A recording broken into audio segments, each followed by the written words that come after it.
qualified for the World Cup. Go and compete.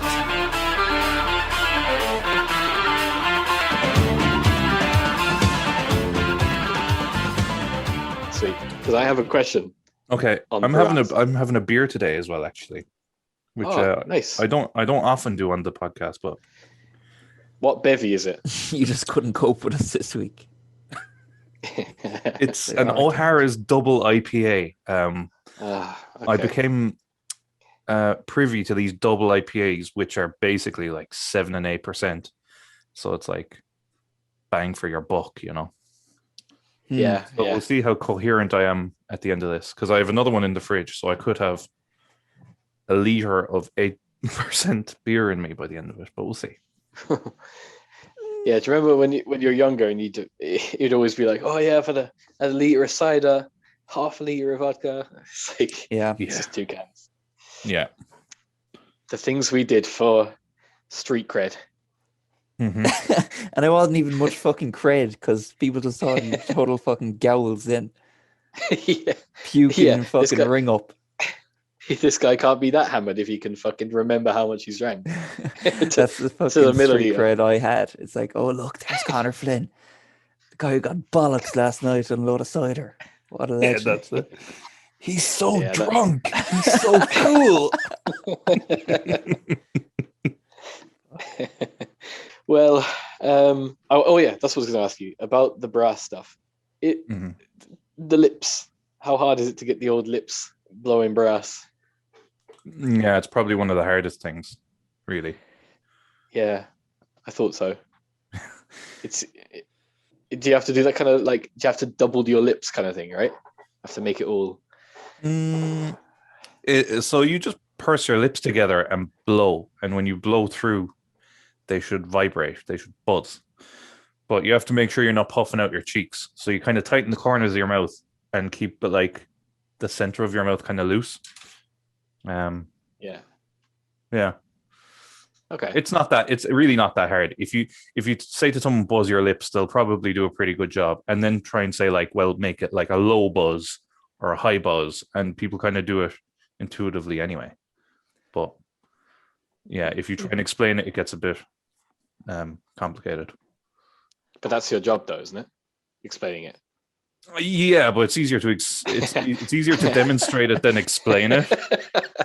I'm kidding. Yeah, sorry. It's kind of like saying, you know, just like cross your arms. And if someone said, I don't know what that means, and if you try to explain to someone how to cross their arms, it gets a bit confusing. So, yeah. It's like football theory, you know? Wayne Rooney can say, yeah, just put that in the top corner. It's like, okay. Just how do you do it? Well, you use your foot and you kick it in that direction, you know? Not that he's a very good coach. It's probably like that with him coaching him, yeah. That's it. Just spicy it. How do we win games? Yeah, how do we win games? Well, you could do a bicycle kick there in the Manchester derby. That'd do it. Yeah, good man, Wayne. It would suck playing for him as well, because I'd imagine if you were a striker and you had a striker coach, you'd be like, oh, fuck. But at least the defenders could be like, sure, he was never able to do it. Rooney could kind of do a bit of everything, to be fair. So you can't be like, sure, you don't know what it's like to play midfield. You'd be like, I'll fucking do it now better than you, cunt. Has a striker ever become a great manager? Former striker. Stuart Pearce. I can just hear it, lad, saying Ole right now. Oh, very good. Very good. I wouldn't have thought of it. Yeah, of course you wouldn't. And he wasn't a great striker either. Yeah. That's Mike turned off after like 2 minutes. Oh well. He was like the Chicharito of his day. Yeah. Very, that's it. Very accurate. Chicharito is in playing for LA Galaxy currently. Found that out last night. Yep. He's not relevant. No. Neither is Ole. Like Ole Gunnar Solskjaer. Yeah. Well, it's an interesting topic, I guess, to bring up, because we never really speak about United on the podcast. But one of the actual football things I wanted to talk about, because I think it has so many avenues for discussion off of it, is something that happened like a week ago. It was the fan protests at Old Trafford. I wanted to get your kind of thoughts on it and like the repercussions of that game being postponed against Liverpool. Yeah, and you saw the Glaziers as well afterwards, right? Oh, whatever his name is, the Glazier with the kind of like bald head and the ponytail guy. You saw him on Sky Sports, right? Yeah. I think fair play to the supporters. Like, no one condones violence and all that shit, but at the end of the day, see, in my head, like, United fans are scum, right? but obviously I have friends that are United fans, and when you just think of them as fellow fans and people like you and me who fucking hate the owners of their club and have been putting up with it for ages. Now, I say putting up with it, they also put up with an awful lot of winning leagues, and there's a kind of I don't know. It's like they weren't as pissed off back around then, but then I suppose they were as well. But they're just fans who want the best for their club. And okay, there's always going to be one or two fans go over the top. But for the most part, I think, they did a good job.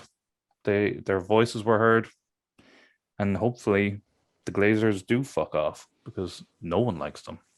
Wish it had happened at the Arsenal protest as well. Wish it had happened before the game against Villarreal too. Well, that's the thing. Wish it had happened before every game this season. Fuck. What a dog shit season. But that was my taking from the protest too, is that like it was completely successful. The disruption caused to the club, to the league, the Premier League, and the fact it was just plastered over, the news, social media, it was just everywhere. And for the most part, it was done in, like you said, like a non-aggressive way. Yeah, okay, breaking an entry, but like that's the worst they do. I mean, we obviously condone that fellow who was like throwing cameras of like reporters around. That's obviously a bit shitty, but I think the media kind of really zoned in on that when there was much more going on. But yeah, very successful. That's something that a lot of clubs can copy, because it does work.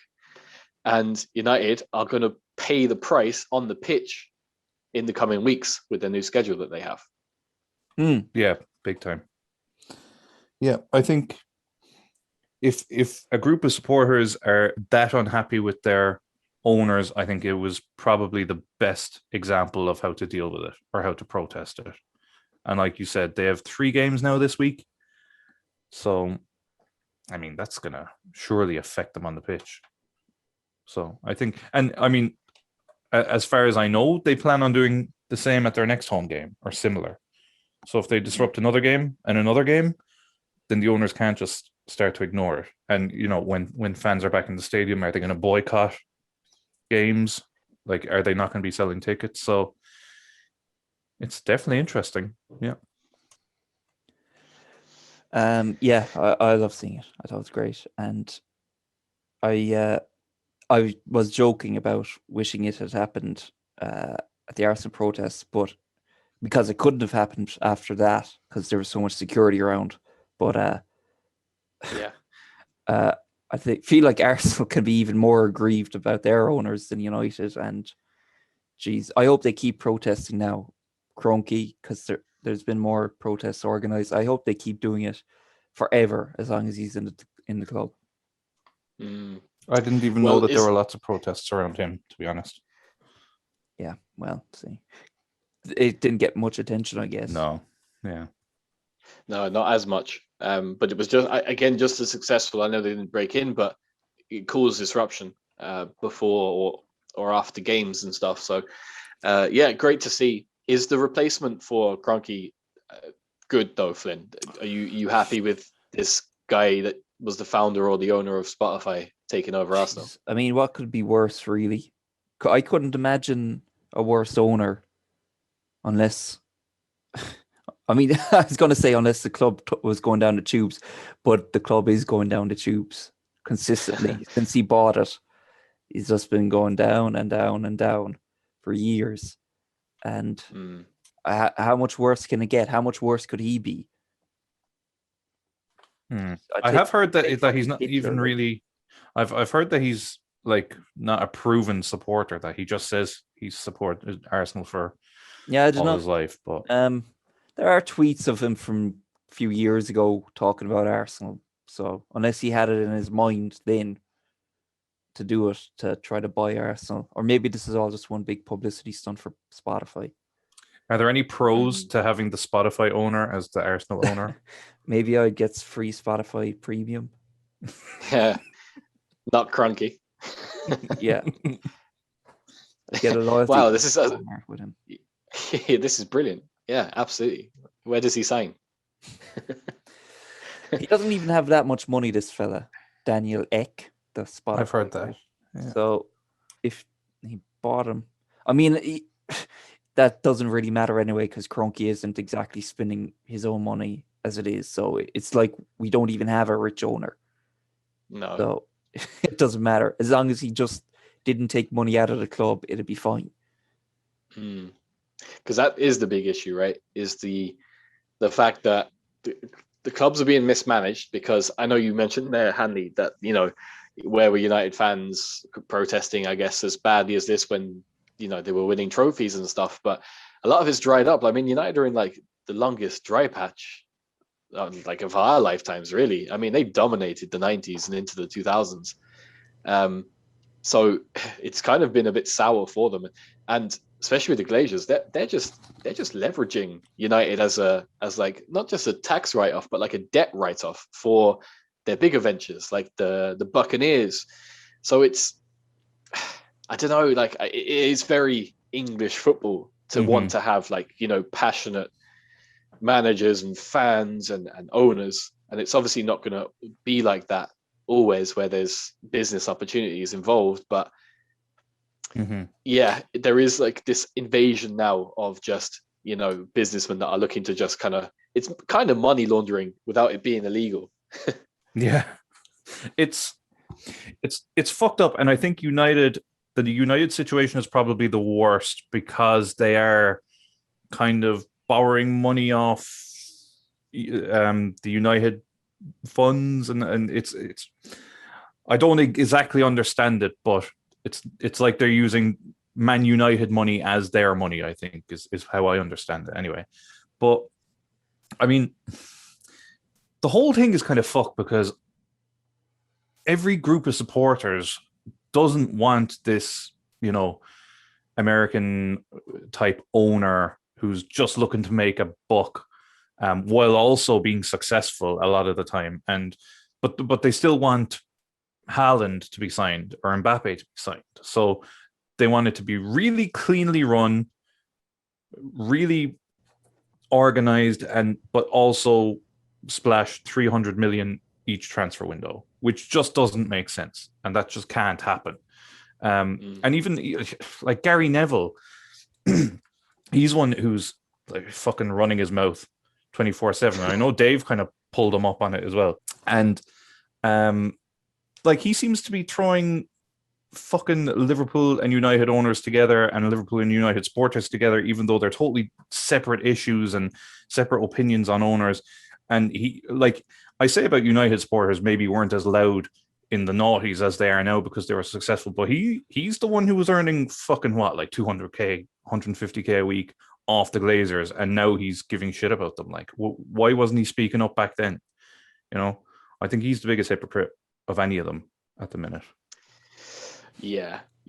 But he's also, involved in like the boys club Salford, which have like basically bankrolled their way up non-league. I was delighted to see, I think it was yesterday, maybe it was today, days blend into one, that Salford missed out on the playoffs. I think they're in League Two now. Because, yeah, it's kind of the same. If you're a fucking Shrewsbury fan, you probably think the exact same of Gary Neville and Nicky Butt as, we do about the Glaziers. So, yeah, Gary Neville can get in the bin, but, like, I mean, that's not new news. That's it. But with, I wanted to ask you, because I wanted to ask you, Finn, I guess as a follow-up to the point that you made there, Hanley, about, like, you can't have splashing 300 million and have, like, fans of the club and not like businessmen. But then you have the Bundesliga model.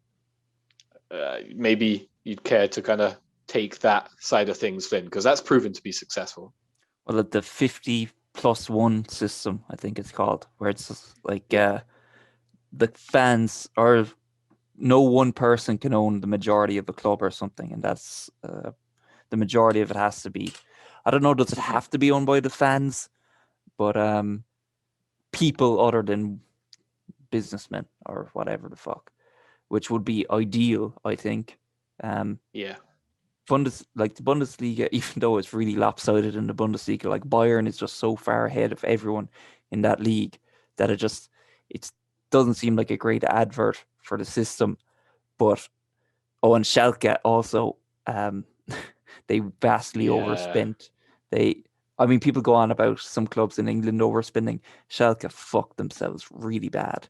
They spent money they didn't have. They did Leeds on it, and then they got relegated. Hamburg, another big enough club, has gotten relegated.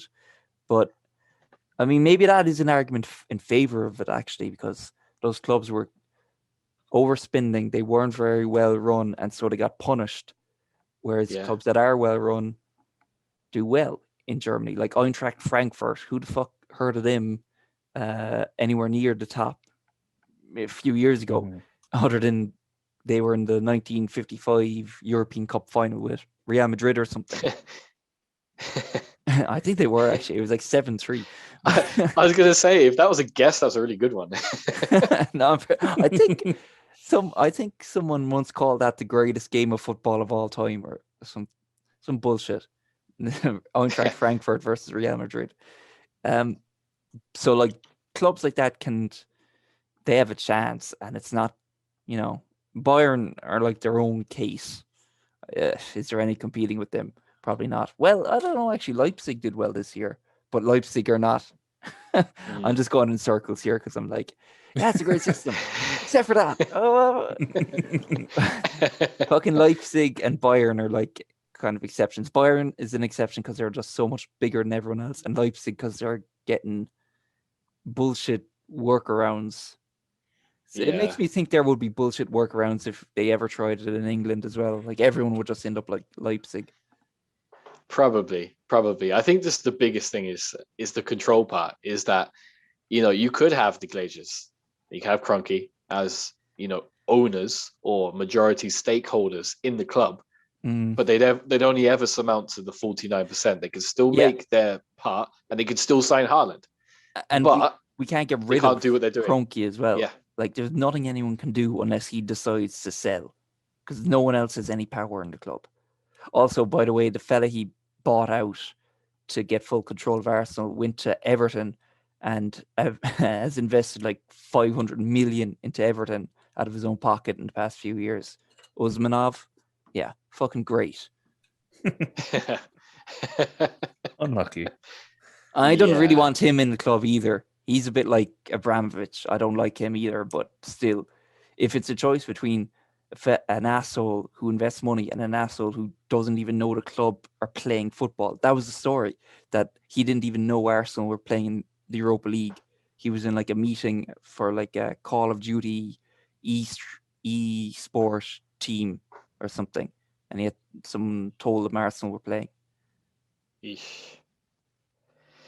Yeesh. Yeah. Yeah. These are the problems. Would you prefer an asshole who doesn't spend money, or a country that like beheads gays on your club? Probably an asshole who doesn't spend money. Yeah. To be honest. I think the 100%. same. Yeah. Like that's the thing we kind of hear given out about, like, it's Malcolm is the name, right? Malcolm Glazier. I keep forgetting what his name. I know there's brothers, right, or whatever, but we'll say Malcolm. He's called Malcolm now. Maybe he doesn't give a shit and he cares more about the Tampa Bay Buccaneers, but yeah, he's not making money off of death and people dying. So yeah, fair play for that. Yeah. Well, I mean, not directly. He is indirectly, but not directly. Yeah, it's weird because now Chelsea are playing City in the final of the Champions League. Can you think of a more dislikable possible pairing than them? I suppose PSG and Man City But to be honest, I almost dislike Chelsea more just because, well, Chelsea's whole history. Everything about Chelsea. Jesus. It's almost like I fucking hate every team in football, even Arsenal now. But that's the thing. If the teams got punished like they should have been for the Super League, like we'd have had the likes of well-run clubs like Crystal Palace in Europe at a chance of bettering themselves. But here we are. Like Palace. Because our model is good. Let's be honest. We were bailed out in 2010 by like Steve Parish and a couple of lads, and he had to reinvest for us to stabilize in the Premier League, and he sold part of his ownership to American investors, but they still don't have the majority. So he's a Palace fan. He's from South London, so he is very much the club's interests at heart, but he uses their funds for us to be, a viable football team. I think that's the way. It's hard to do that. I feel like there's been plenty of times on this podcast you've shit on Steve Parish as well, though. Oh yeah, absolutely. Don't get me wrong. He's there's questionable things he should be doing better, but that's only because I'm a Palace fan, but also like their worst critic. I'm never really happy, but can't not. Yeah, I can't really. I just remember back to 2010. Good question. Yeah, this is it.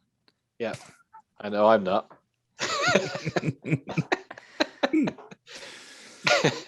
Yeah. So yeah. Next time we do that, I know we say that a few times, but next time we do it, we should just let it be like dead silence for a good 10 seconds afterwards. Yeah. Yeah, people are gonna start worrying about us. Oh, we're They not should worry talking about themselves. Yeah, we're not talking about death, and we're not talking about religion today. Chalk it down. It's not happening. We are going to talk about drugs, though. So yes, hold on to your hats. All right. But drugs and death are, unavoidable. Mm-hmm. Most drugs are unavoidable. Well, I mean, the crossing over of topics. Oh right.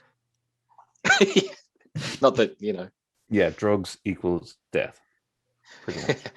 Well, everything equals death. Oh, no, we're not going there. Nice. The follow-on, I guess, from the process is that, and I guess it's again another interesting topic that we seldom talk about on the podcast, is the rescheduling has led to United playing the previously scheduled game today on Sunday. Then they have a game, was it Thursday? And then Sunday again. They've got 3 games in a week. Is that right? Yeah, 3 games in the week. I think so, yeah. Ole Gunnar Solskjaer says that's highly unprofessional, unfair, unsporting, and has thrown off his season. Agree or disagree that a club second in the league with as big a squad depth as they have should be concerned about 3 games in a week? Well, I didn't know he said that, number one. Okay.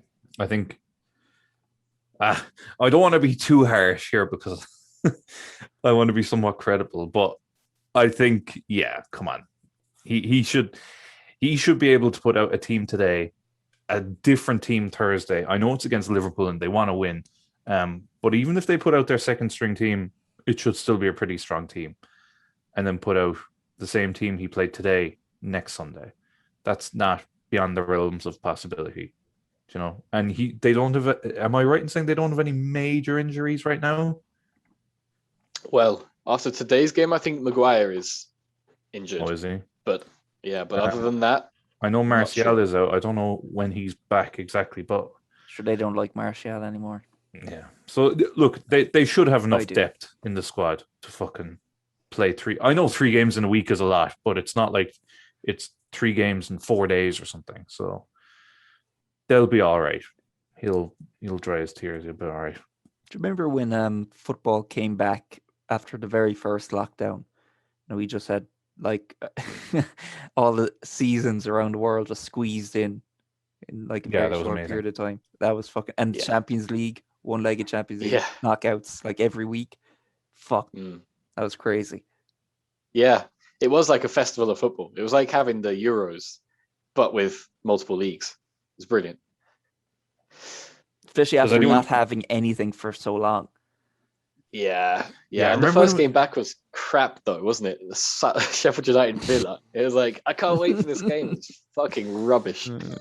I just remember watching some Bundesliga and really only caring about Timo Werner because I was like, oh, this lad's going to be at Liverpool next year. Look at him look at him scoring all those goals. This is class. But really, I didn't care at all. And then that didn't even happen. So, okay. Yeah, I think that guy's given a hard rap as well. I do too. I've been saying it through the season. Oh, although I don't go out of my way to do it because he's a Chelsea scum player. So, but he is a lot better than people go on about. He's miles better than Morata or Torres ever were when people were comparing him to them. He's miles better than they were. At Chelsea. Yeah. Sorry. Yeah. Of course. Not overall. Jesus. No. No, that's Although fair. maybe better than Morata. Yeah, maybe Morata, but he's not. Yeah, you know what my point is. the Liverpool fan just has to get in that. No, Torres is brilliant at Listen. Liverpool. I have a role on this podcast and I'm fulfilling it. Okay, Fine. That's grand. let's talk about some Do we- drugs. Yeah. Do we want to? Celine, do you know what we're start- talking about with the drugs thing, by the way? Just because we do have a bit of time. So No, I have no idea what you're on about. Oh, at the end of the last podcast, one of us was like, "Don't do drugs, kids," and I think you were like, "Oh yeah, let's talk about drugs next time." Oh, right. So it was if I said this. I think Yeah, it was so you. it- I think yeah. Yeah. So it's on you, Flynn, to like have this segment Mhm. fully Okay. fleshed out with all the info needed and stuff. All the stories of taking drugs, all your anecdotes. We'll say beforehand, like none of us have ever taken drugs, but we will recount secondhand information as our own for the purpose of this podcast. Or come up with a fictional Can we just use that? alter ego. Alter ego is such a Yes. fucking cop out. Yeah, my Australian alter ego. Be like, this podcast contains themes of an adult nature. Not bad. That wasn't bad. That was good. Yeah. The discretion. I'm convinced. You do a New Zealand accent. It's the same. It's Is pretty it? much the same, I think. Well, they every E is an I think. Oh, Be is like, it? Get in the water. No. There's a shake. There's a shake in the water. Yeah. Weasel the chicken. Yeah.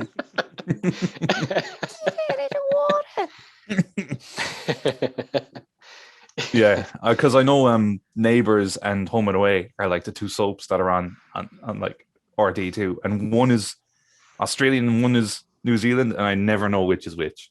Are they? I thought they were both Australian. Really? I think too. one is New Zealand. Yeah, I can't remember which. Wow. It's like New Zealand and Australia we always think of as being basically the same thing. But like Australia and New Zealand are the same distance away as like Ireland and Russia. Yeah, it's I the know. same. I have all this information here. Oh, well, Home and Away is Australian, so I'm probably full of shit. Unless Neighbours is. What are they getting closer each day to in Home and Away? Death.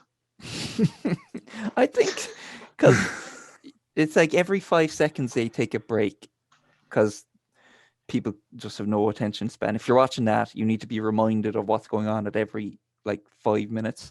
And then they cut to a break and it's like closer each day, home and away. But Very good. they never Yeah. said what are they getting closer to? Closer to what? Home. Home and away. Sure, they guess. can't be getting closer each day if they're home and away. Well, like just they to get clarify, closer as a family, right? yeah, Or friends. they're both Australian, and I was just full of shit. So you can... Closer each day. Find us a Kiwi soap now, please. Oh, Shortland Street. I just found it. Is that New Zealand? Brilliant. Never heard of it. That's heard of also on RT. Yeah. Speaking of soaps, the Bill, the theme tune to the Bill, fucking banger. Yeah. I don't think I know it. Dun, dun, dun, dun,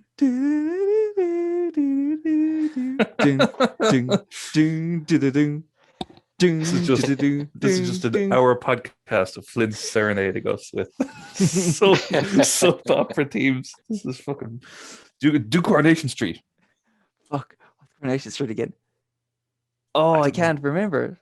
I can only think of Father Ted. I can't. It's not strong. Yes.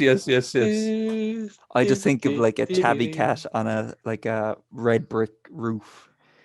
Yeah, just want to kick it off every time I see it. Just yeet it into the fucking shed. I mean, the most iconic one has to be the dum dum Yeah. dum dum da da da da.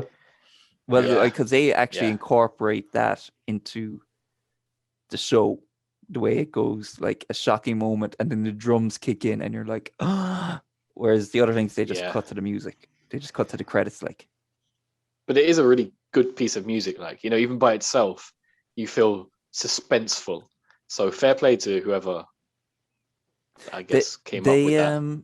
They released a song of the team song. They put words to it after the show came out and released it as a song. And people thought that it had been the other way around, like they had taken the song as their team song. I think they called it Anyone Can Fall in Love, which is very true on EastEnders, because like every 5 minutes, people are in love with someone else or they're getting married, and they always get married in the countryside. The cast must love it. Yeah, it's a proper like inner city thing though, isn't it? It's like, oh, we'll have a big lovely white wedding in the countryside away from the doom and gloom of London. Yeah, I couldn't imagine a wedding in a city, like at a city church. Yeah, coming out to like, what was it, Wolford Square? What was the square called in EastEnders? Fuck. Albert Square. Albert Square. Yeah. I mean, yeah. There's been like If it couldn't 28 get any murders worse. there in the past month. It's like a Syrian war zone. Yeah, the Met Police are bemused. They're like, where is this coming from? My Siri, I just activated Siri by saying the Syrian war zone. It's giving me information on the Syrian civil war. Oh, Jesus Christ. Thank you, Siri. Okay, fucking. All right, bitch. Wow. Yeah. What are we going to talk about now? I mean, no football. I guess we've covered that. Hard drugs. Hard drugs. Well, have you guys ever? Well, actually, I can't ask you. Do you know anyone who does hard drugs? But have you ever been offered hard drugs? Depends what you find. What are we defining as anything first harder than cocaine?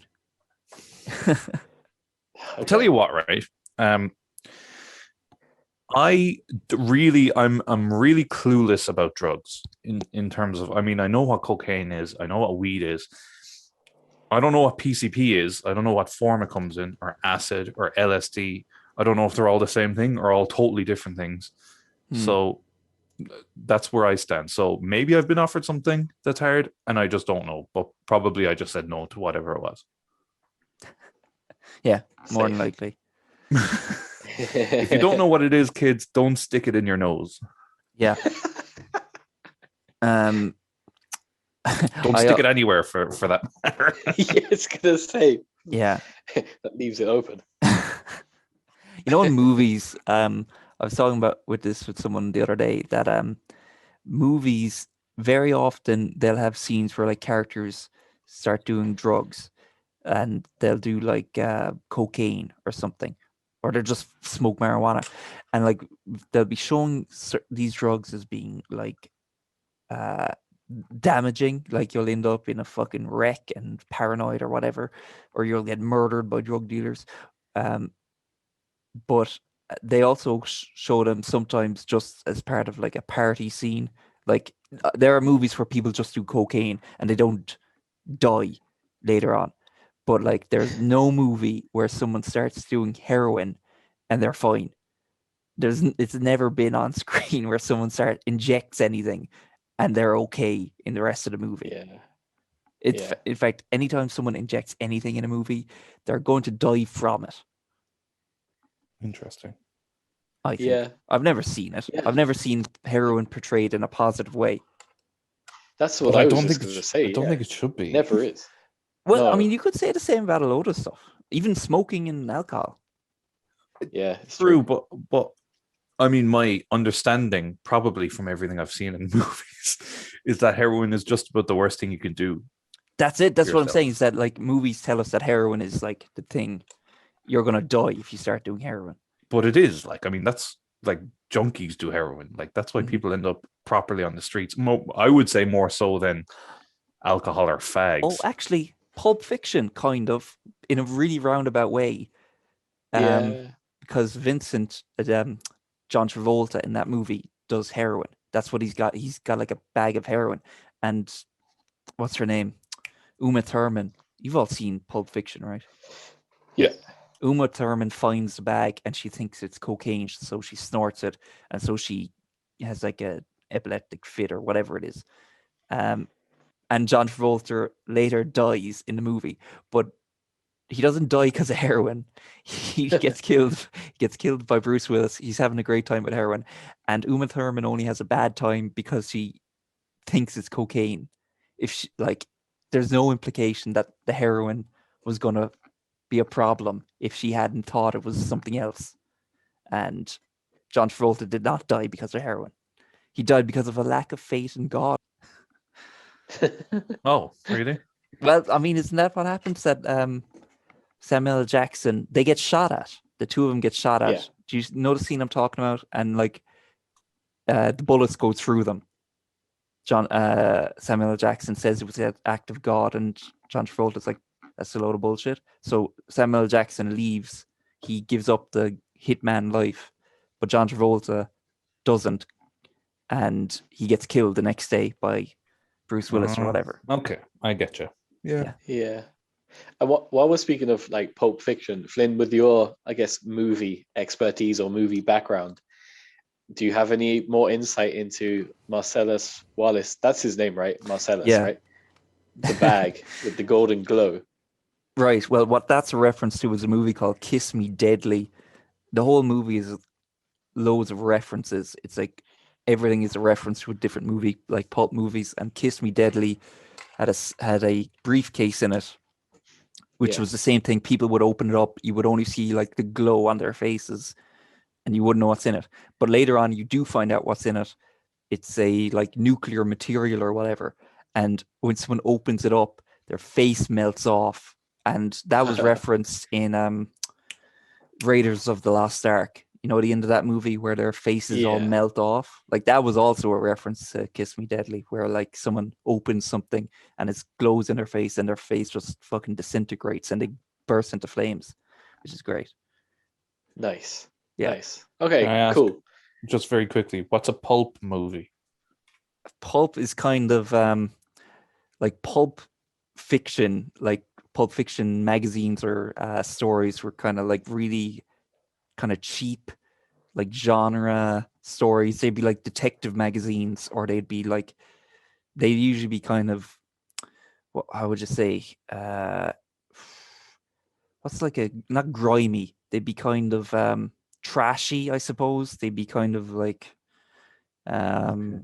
you know, they weren't like high art or anything. They were just, you know, a sexy woman, a dead body, a hard-faced detective, you know, and they'd have like the dialogue would be like, Yeah. you know, it's you and me, babe, straight down the line, that kind Right. of stuff. Kind of basic, like.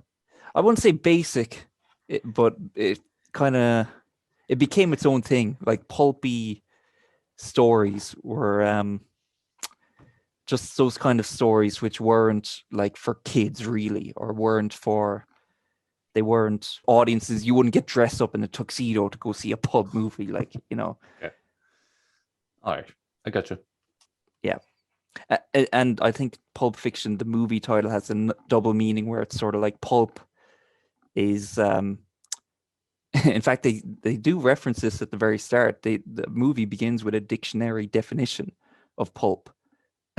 So I didn't even realize this. Yeah, so that's definitely what it's getting at, that it shows two different definitions of pulp. It shows pulp, the definition I just talked about, and then pulp, which is the definition of, you know, like wood pulp. If you put wood into a machine and it turns it into pulp and it becomes like a like a mass of all things smushed together. And that's what Pulp Fiction is. It's all these stories smushed together, kind of, really. Tarantino, man. He's someone that's also heavily influenced by drugs, right? So I guess so. And yeah, blaxploitation movies. He wishes he was black. Have you ever seen that video of him? It's like where he's talking in a black person voice on a black TV show. No. Oh God! Like I've seen some things that make you cringe. This will make your toes curl. I think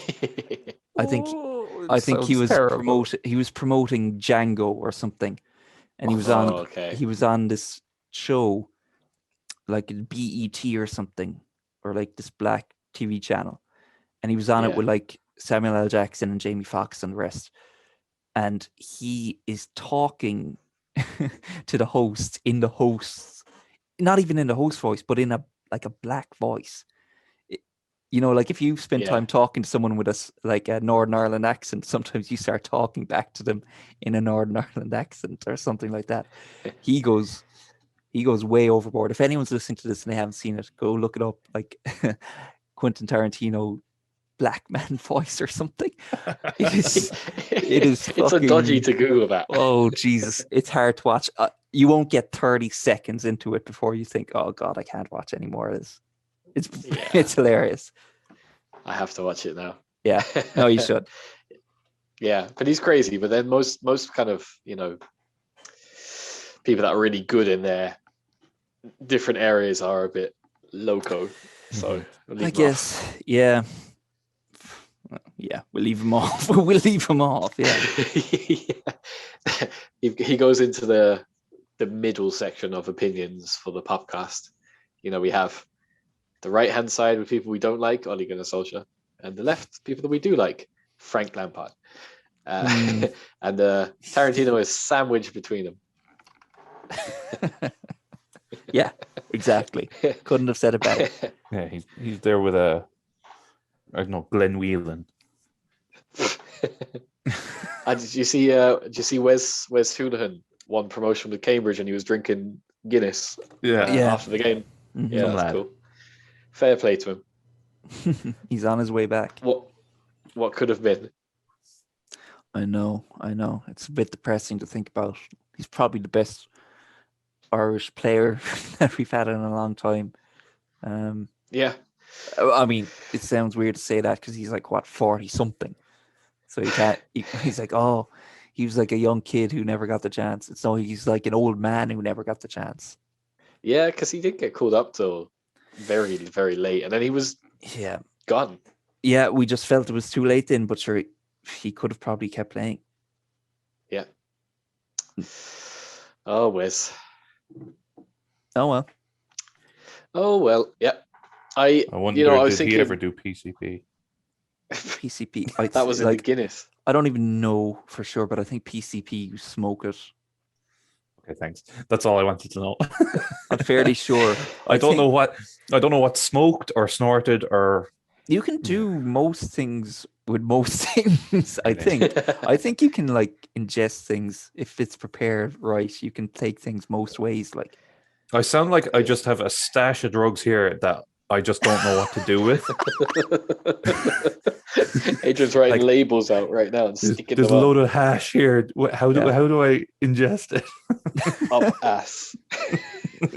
Just everything up the bum. If in doubt, up your arse. I think taking things up your arse is like, it makes it way stronger though. Really? Oh my, yeah. Imagine smoking Makes a the person doobie way up your stronger. ass. Yeah, it's the X-Men who hasn't got his own story yet. He absorbs the power of anything he shoves up his ass.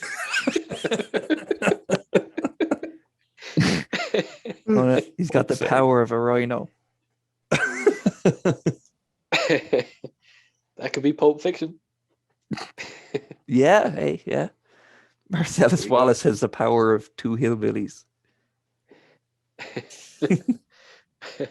I was thinking ahead of time, I guess, in terms of like, you know, how can we link drugs to sports or to football? And It's not really a drug, but you could argue it is. It's an addiction, I suppose.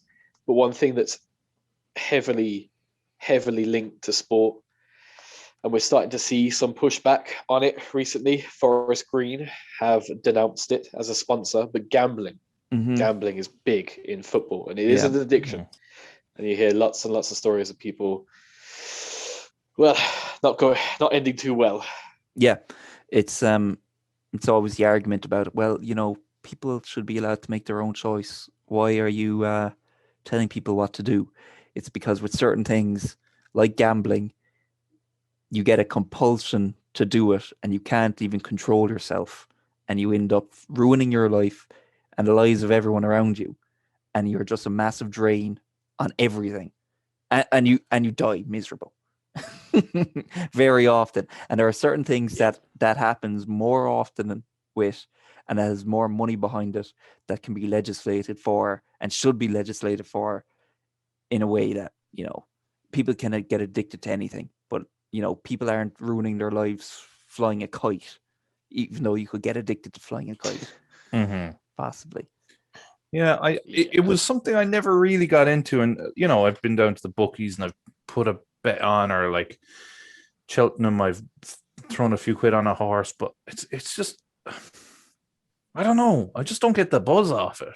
No, I remember there was one time I decided that if I was like, Liverpool win a majority of their games, so if I put like a set amount of money on Liverpool every week to win their game, I'm surely going to come out with more money.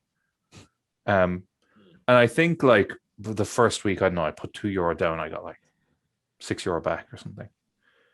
Then the next week they were playing Hull at home. I put €2 down, and your man was like, "Are you sure?" And I was like, "Yes, I'm fucking sure. I know what I'm doing here, sir." I was like 16. And then I came back, and sure enough, they won, and he gave me back my €2 and the 40 cent with it. And I was like, this is a fucking waste of my time. There is no way to beat the bookies. Like, you're always going to lose. There's not, and there's a reason for that. And I like this, the same as drink for me, right? I have kind of impulsive tendencies, so it's something I need to be very careful with, but it's definitely something I dabbled with before. But the whole bookies and beat the bookie stuff is a myth, because it's weighted against you, because it's all probability and maths, right? And if you take like the example of the probability of Liverpool winning that game, and it wasn't the odds, but if it was evens, so that's in decimals, that's like what, 2.00, means if you put €10 on and it's evens, you win €10 and you get your stake back, so you get 20 quid. And that's using maths to determine that Liverpool are going to win or should win. But the bookies won't give it to you at that price. They give it to you at it shorter, so like 1.80, which means you put tenner on, you win 8 back, and then your stake and you get 18. And that's how they do it. And it's kind of bullshit too, because they make like crazy amounts per year, like 400 million profit, like Paddy Power makes a year. Yeah. And it's off the general fella that goes down the pub. Yeah, Liverpool United's on the TV. He doesn't actually support either of them, but his mates are playing. Mates are interested, and to spice it up for himself, he wants Cavani to score because he likes Cavani and he thinks Cavani's got a good chance, and he'll put 20 quid on him. And that 20 quid is forgotten the second he gives it over. If he wins, he's hooked. If he loses, 20 quid, and he'll do it again the next weekend. And that's that 400 million they get each time a year. Yeah. Crazy. Yeah, I've I know it's kind of connected, but like there's a lot of talk of cryptocurrency going around and stuff, and I've had a few people get onto me. Yeah. No, not in our group. I'm actually talking just broader sense, but I've had a couple of people get onto me already, people I'm very close with, to say, "Oh, look, I'm involved in this cryptocurrency. If you want to buy in, here's a link, because I'll refer you and whatever." And I'm always told, do not invest more than you're comfortable with. And I can't believe people need to be told that. Yeah. Do you know what I mean? Like you just said there, your man puts his €20 down and it's gone. Of course it's gone. You have to assume it's gone because you shouldn't be banking on that €20 to pay your fucking mortgage because it's probably gone. Like the odds are it's gone. And the same with this cryptocurrency. Like you invest €100, you have to be comfortable to lose that €100. Because I can't believe people turn around and go, well, I didn't realize it would be gone. Like in this day and age, do people believe that they're entitled to some of that back or something?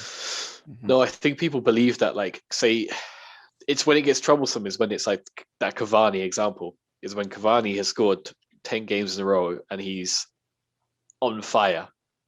And that person who usually puts 20 quid on says, you know what, I've done pretty well with Cavani and I'm going to put 100 quid on. And that 100 quid is actually his rent. I know that's not the price of rent. Yeah. And that's when you get in the mindset of like, this is a dead cert. You know, that's the problem. And there's stories as well. I saw recently, I think it's the Happy Hour podcast. They had a guy on, I think he plays FIFA, but like he was saying about like his gambling addiction and how bad it was that he was working and he put $1,000 on this team in the early kickoff and it lost and he flipped and he went on Wonga.com. I think it's Wonga.com. They're like the those payday loans. Yeah. Payday loans, that's it. And he took out another 1,500 to put on a 3 o'clock dead cert where he would have got like, he put 1,000 down on that loan and he would have got like 1,500 quid back, like barely even worth it. And that lost too. And that's the issue. You see, when we do it with 20s and it's like you and I, you know, yeah, look, we're down 50 quid for a day. It's not necessarily the end of the world. We still eat the next day, but it's just when you get to that point where it's 2.5 grand in an hour. I heard someone say that you never feel like you win when you're gambling because if you lose, you lose. And then if you win, you just feel like you should have bet more. So you don't even enjoy it that much. Yeah. It's pretty miserable.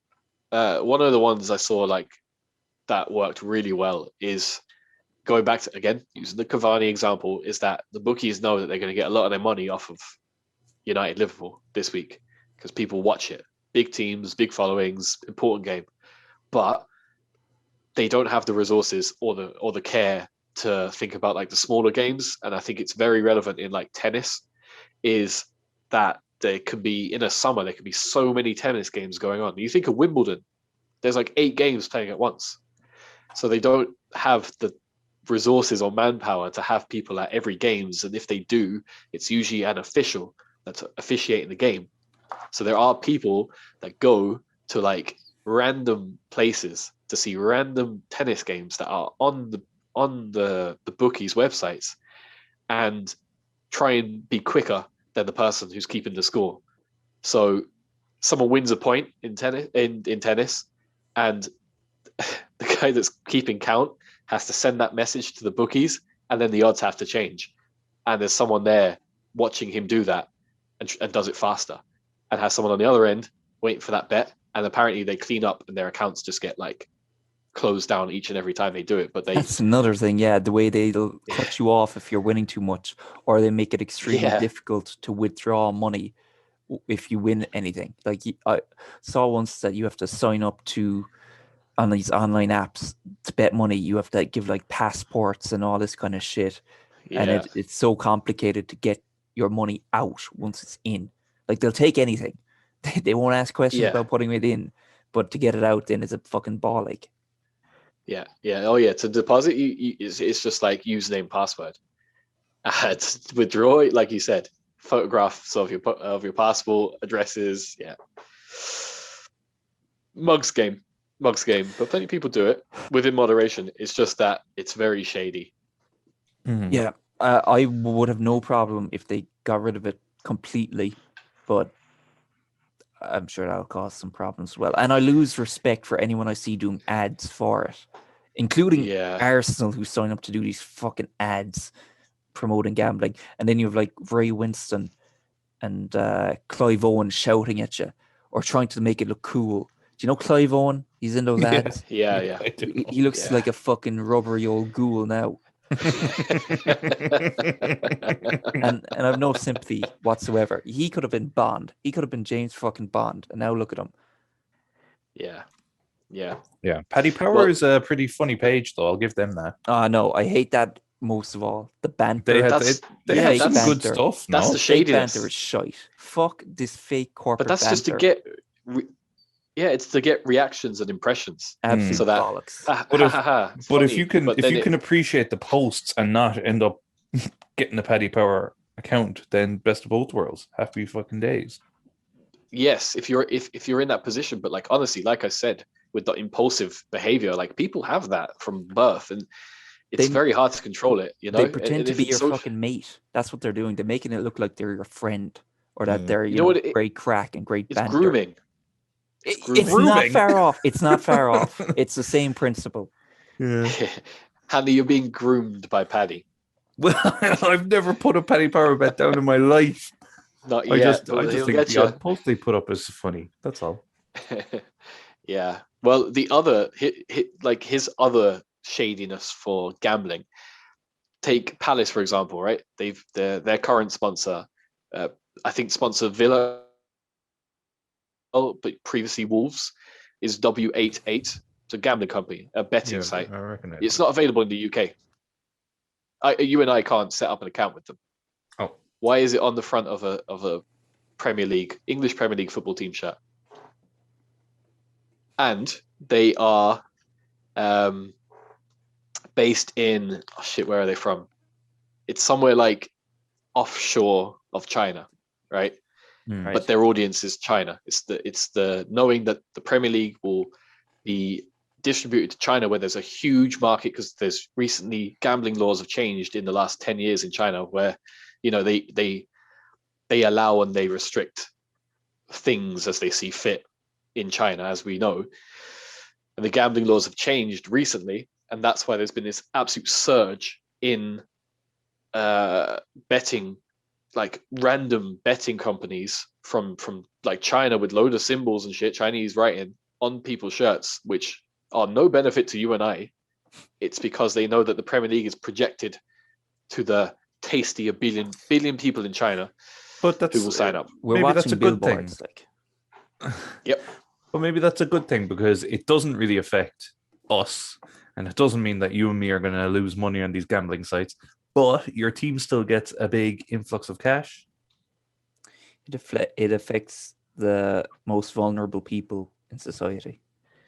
That's the thing. The Is that in Chinese? China as well? Yeah. But culturally in China, they are. But How do I say this? Like lucky numbers are very important in China and Chinese culture. So like Yeah. there is this thing about superstition and it turns into gambling. So yeah. But you can't just say that the Chinese are the most vulnerable in society. That's Why a not? sweeping statement if ever I heard one. There's a billion of them, like. Did we say that? They have to look. Well, I thought Flint said it, but let them look All after right. themselves. Let them look after themselves. Right. That's how Hanley's going to get elected to power. Yeah, I mean, let I them don't think all it's. look I after don't think themselves. it's ridiculous to say that the Chinese are not my problem. okay. Not now. When they're flying overhead, they will be. The Asian gambling market is of no relevance to me whatsoever. Once it stays away from me, I'm all right. Thank you very much. Oh yeah. Stick your head in the sand. That's That's it. it. All ostrich all day long, baby. We could use more people like you in this world, Hanley. I know. Don't I know it? I should You be. run That was sarcasm. Paddy Power's social media. Well, account. well, I took it and I ran with it. I should be president.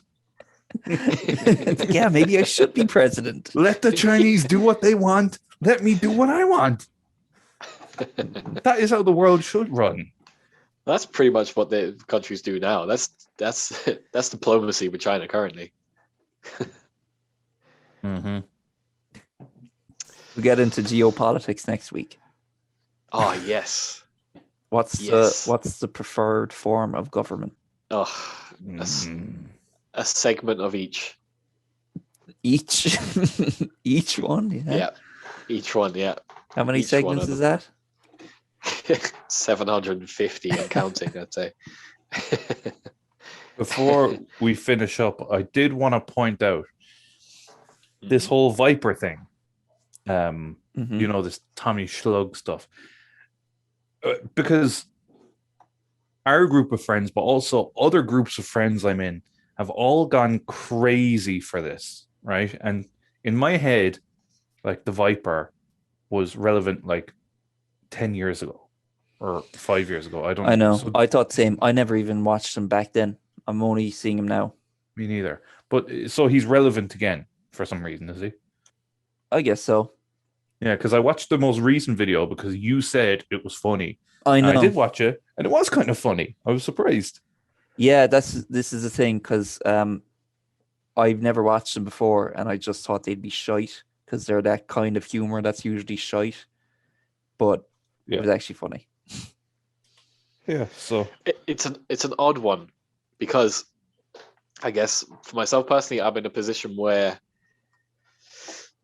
you know, when I first came to Ireland, I was like, some of the Irish comedy, I was like, what the fuck is this? What is going on? This isn't Yeah. universally funny. And I think he falls into that bracket, but it Mhm. is quite funny if you know what the fuck they're talking about or he's talking about, or the accents he's doing, or, you know, the impressions he's doing. But I don't know, Yeah. like if you showed that to an American, they'd be like, what's going on? For Who sure. is this guy? I think that often makes it. That's part of the appeal with these things. A lot of time is that you're in on the joke, and other people Yeah. aren't, which It's true. makes it feel better to be laughing at it. It's true. There's a lot of Yeah. kind of pride behind it too. Like, I mean, Ireland's a small country, and to have, I guess, the amount of comedians that are doing, like, you know, different areas and different demographics of the country, impression wise, it's pretty appealing. Yeah, it is those kind of accents, but he also has the odd like really witty line, which Mhm. does help. It's not just remember those naked camera guys who would just go around doing accents or doing funny voices, and I was like, Yeah. this isn't fucking funny. That is chronic, yeah. Yeah, But, whereas this has a bit more to it. I I feel. loved when he was doing intentionally bad comedy on stage. Yes, yeah, the terrible timing and stuff. Yeah, That's really hard to do, isn't it? Yes, yeah, I'd say Yeah. so. It's like because you admire it as well, because you know you could never do something like that. No, It'd Yeah. be too much, but it's hilarious that someone would do it for you to look at. It's kind of true. Like I know that Friends gets a lot of stick, right? But do you remember like Joey in Friends was like an aspiring actor? You know, he's obviously a good actor. Yes, yeah. But when he did those auditions and he absolutely bombed them, that's good going. Like he had to act badly, Yeah. if that makes sense. Yeah, that's like a certain skill for sure. Mm-hmm. Yeah. Joey Friends. Tribbiani, huh? I don't know when people started hating Friends, because growing up, I never liked Friends growing up, but like people just liked it and it was like a popular thing. And now it seems like people think Friends was shite the whole time. It's like I grew up disliking Friends because my sister would get the remote and she would put on Friends and I'd be like, fuck's sake. I'd have to leave the room because I never liked it. But there'd be times watching it out of the corner of my eye where something funny would happen and I couldn't help but laugh. And I'd almost resent it that I laughed in front of my sister. She'd be like, haha, see, it is funny. Yeah. And I'd be like, fine. Some parts were genuinely very funny in it.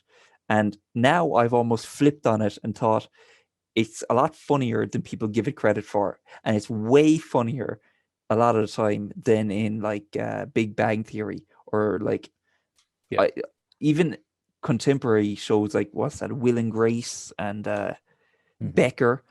I thought they were shite then, and I think they're shite now. I always thought Friends was funny, and I actually think it has a lot of rewatchability. But the problem is, Comedy Central has had it, and Netflix had it as well, to the point where it was all day, every day on a screen, and now people are sick of it, and they're like, Friends is so fucking like done. It's like we're past Friends now. But it is actually a very funny show. Like there's a reason it's been so successful. Yeah. David Schwimmer, I can't believe people like give out about David Schwimmer and that, as well as him not being funny or whatever. He, as an actor in that, was hilarious a lot of the time and really funny. I was saying this to someone as well, that at the start you had Joey was like the stupid, goofy one, Chandler was like the funny one, and Ross was the smart one. And then by the end, Ross was the smart one, he was the funny one, and he was the goofy one. Yeah, 100%. yeah, He just completely out consumed the whole show, and it became, in a way, it became the Ross show. Where he's going on about how it was all about his wives, like, oh, Rachel is awesome, Emily is awesome. What are the other ones?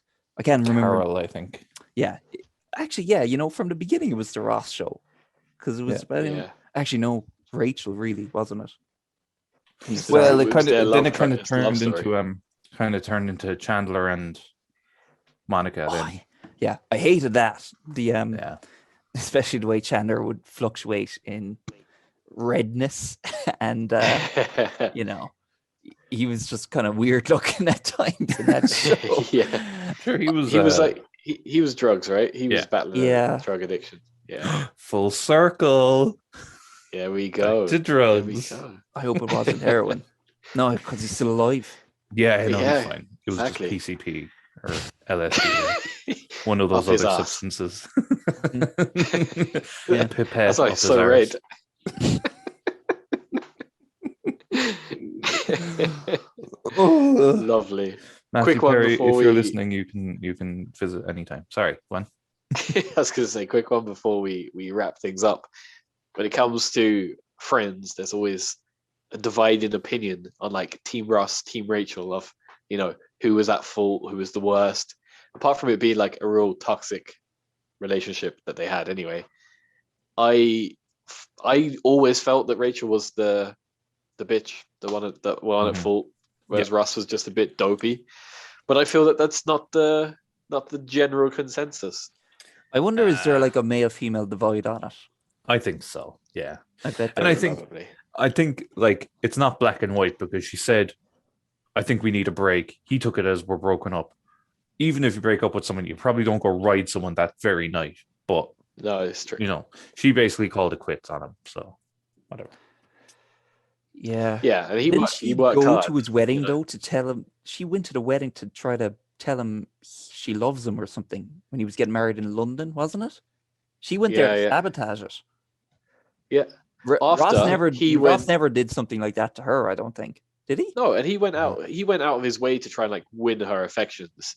Got all the way to doing it, and she closed him out. He moved on, and then she came back to fuck up his new relationship. I guess for Team Ross. We need to get Sonia on this to give us her perspective so that we could hear. Yeah, she can give us a rundown of like There's if you've never things we seen don't Friends even before. see. Yeah. Yeah, she's one of the people who's like, "Ugh, don't put Friends on. Come on." Okay. So We'll blindside her with Friends conversation. yeah, I'll try and get her on next time. If there's no interesting football next time, I'll get her on for beginners for football. Great. Yep. Can't wait. Sounds good. Cool. See you later. Okay. Happy days? Arteta Okay. Out. All right. You've been listening to the Put 'em Under Pressure podcast.